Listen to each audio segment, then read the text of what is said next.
스테파니와 함께 떠나는 라디오 성지 순리에 참 예수님 안녕하세요. 이재경 스테파니입니다. 오늘은 서소문 성지와 교황청에서 공식적으로 지정한 천주교 서울 순례길을 소개하겠습니다. 조선시대의 소의문이라고도 불리었던 서소문은 남대문과 서대문 사이에 있었던 간문이었습니다. 한자 사이간을 쓴 거죠. 간문. 서소문은 도성 안의 시신을 밖으로 드러내는 문, 즉 시구문이기도 했는데요. 아현에서 서소문으로 향하는 길에 위치한 이곳 서소문 밖 내거리 일대는 강화도를 거쳐 양화진, 마포, 용산, 나루터에 도착한 삼남지방, 충청, 전라, 경상도의 물류가 집결돼서 도성으로 반입되는 통로였습니다. 그리고 도성 내외를 잇는 육로가 교차돼서 성저 심리 중 가장 번화한 지역이었습니다. 이런 위치적 특성으로 서소문 밖 내거리는 17세기부터 칠패시장과 서소문시장이 서로 이어지면서 종로가상 이현과 함께 한양의 대표적인 시장으로 농업, 수공업이 성행했습니다. 그리고 중국으로 향하는 조선시대의 1번 국도인 의주로와 가까이 있어서 이곳 서소문 밖 내거리는 한양 도성 밖의 대표적인 외교와 상업활동의 중심으로 발전했습니다. 하지만 서소문 밖은 정부 사법기관인 형조의금부와 가까워서 부대 시참 집행에 편리한 장소였습니다.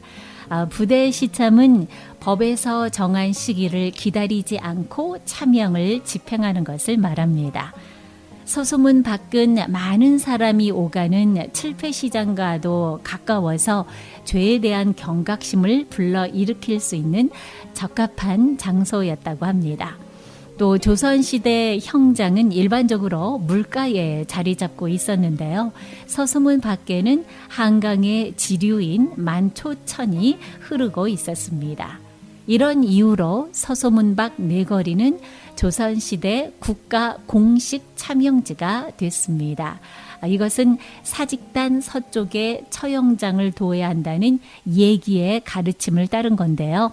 예기는 중국의 오경, 역경, 시경, 서경, 예기, 춘추 중에 하나죠. 예기는 각종 의례와 규칙, 행위의 규범이 실려 있는 책입니다. 1784년 한국 천주교회가 생긴 이후 100년이 넘는 세월 동안 서소문 밖 내거리에서는 수많은 천주교인이 처형을 당했습니다. 1776년에서 1800년 정조임금이죠. 정조임금 이후에 성리학적 사회 질서를 위협하는 존재로 인식된 천주교에 대한 박해가 시작되면서 1801년 신유박해, 1839년 기해박해, 1866년에서 1873년 병인박해를 거치는 동안 순교자들은 칼 아래 참혹하게 쓰러져 갔습니다. 이렇게 해서 서소문 밖 내거리는 조선의 신분제 사회에 맞서서 하느님 앞에 모든 인간이 자유롭고 평등하며 서로 사랑할 존재임을 증거한 순교자의 터가 된 것입니다.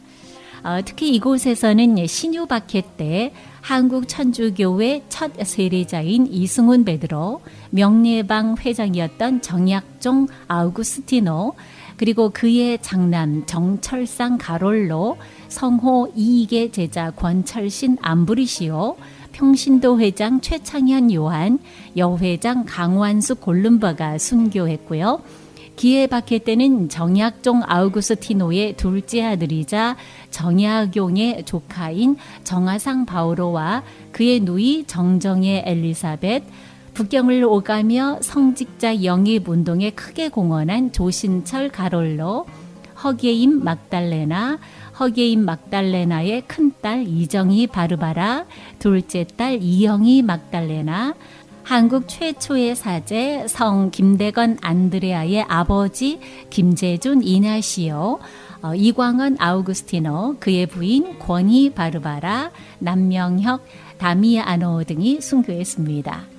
병이 박해 때는 흥선대원군의 승정원 승지였던 남종삼 세례자 요한, 최초 신학생 중 한 명이죠. 최방제 프란치스코의 형, 최형 베드로, 전장훈 요한이 신앙을 증거하면서 목숨을 바쳤습니다. 앞서 말씀드린 순교자 중에 허게임 막달레나, 이정희 바르바라, 이영희 막달레나, 남종삼 세례자 요한, 최형 베드로 5분의 성인 유해는 이곳 서소문박 내거리 순교 성지에 모셔져 있습니다. 1925년 바티칸 성 베드로 대성당의 시복식에 기해 병호 박해 순교자 79위가 복자품에 올랐고요. 1968년에는 병인 박해 순교자 24위가 추가로 시복됐습니다.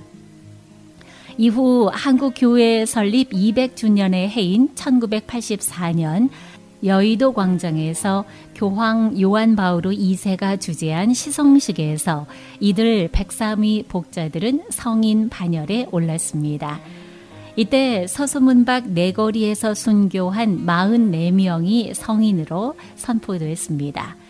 또 지난 2014년 8월 16일에는 프란치스코 교황이 광화문 시복식에 앞서서 이곳 서소문박 내거리 순교 성지를 먼저 찾아서 참배하고 그 이후 열린 시복식에서 윤지충과 동료 순교자 123위를 복자로 선포했습니다.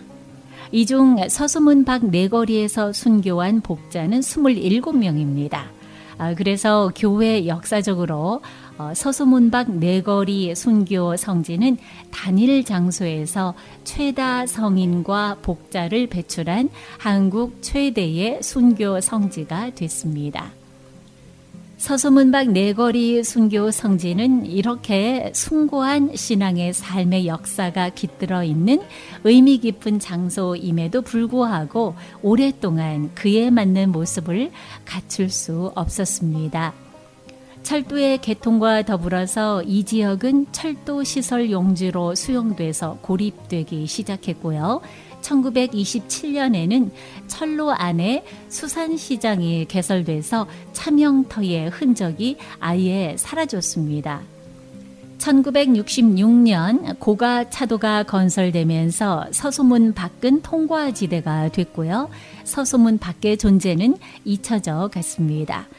1973년에는 지하에 공영주차장과 쓰레기 재활용 집화장 등의 시설과 함께 서소문 근린공원이 조성됐지만 경의선 철로와 서소문 고가차도로 인해서 접근이 어려웠고요. 염천교가 가로질러서 이 땅은 마치 도심 속에 닫혀진 섬과 같았습니다. 제가 처음에 시골에서 서울에 올라갔을 때 서울역 북쪽 염천교 주변에는 구두 만드는 재화점, 각종 도구를 파는 상점이 많았던 것으로 기억하고 있습니다. 바로 그 염천교 위가 서소문 순교 성지입니다. 1958년 당시 경향잡지사를 맡고 있던 윤형중 신부가 경향잡지를 통해서 순교자 기념관을 짓자고 주장했지만 좌절됐죠. 하지만 그 이후 서소문박 내거리 순교 성지에 대한 관심은 한국천주교회 설립 200주년 기념사업 중 시성식을 준비하면서 되살아났습니다. 1984년 고 김수환 추기경이 요한 바오로 2세 방한과 103위 성인 시성을 기념해서 서소문 근린공원 내 현양탑이 자리한 땅을 매입하고요. 이 땅의 숭고한 역사 그리고 교회사적 가치를 기념하기 위해서 같은 해 12월 22일 서소문 순교자 현양탑을 건립하고요. 서울시에 기부 찬합하면서 서소문 성지 조성 사업의 첫걸음을 내딛게 됐습니다. 하지만 1997년 공원 리모델링 공사로 인해서 순교자 현양탑이 약현성당 내 기도 동산으로 옮겨지게 됐고요. 1999년 5월 성령 강림 대축일에 새로운 현양탑이 이곳에 세워지게 됐습니다. 2011년 자치구인 중구청이 이곳을 청소차 차고지로 사용하려는 계획이 있었지만 보다 의미 있는 장소로의 전환을 위해서 당시 천주교 서울대교구는 정부와 서울시 그리고 자치구인 중구에 서소문박 역사유적지 관광 자원화 사업을 제안했고요. 그리고 8년간의 준비를 거쳐 지상은 역사공원, 지하는 성 정하상 기념경당을 비롯한 복합 문화 공간으로 재탄생하고 2019년 6월 1일 서소문 성지 역사박물관이 개관하기에 이르렀습니다. 2018년 9월 14일 교황청에서는 서소문박 내거리 순교 성지가 포함된 천주교 서울 순례길을 아시아 최초 국제 공식 순례지로 승인하고 지정했습니다. 서소문박 내거리 순교 성지가 포함된 두 코스 생명의 길 5.9km입니다. 이 생명의 길은 많은 순교자들이 증거한 우리 신앙의 증거터들을 둘러볼 수 있는 순례길입니다. 우리 교우들과 시민들이 끊임없는 관심과 순례를 할 때 더할 나위 없는 신앙의 의미를 찾을 수 있고요. 계속해서 유지할 수 있다고 생각합니다. 스테파니와 함께 떠나는 라디오 성지 순례 함께 해주신 여러분 감사합니다. 매일매일 하느님의 살아있는 은총을 느끼시는 한 주 되시기 바랍니다. 지금까지 이재경 스테파니였습니다. 감사합니다.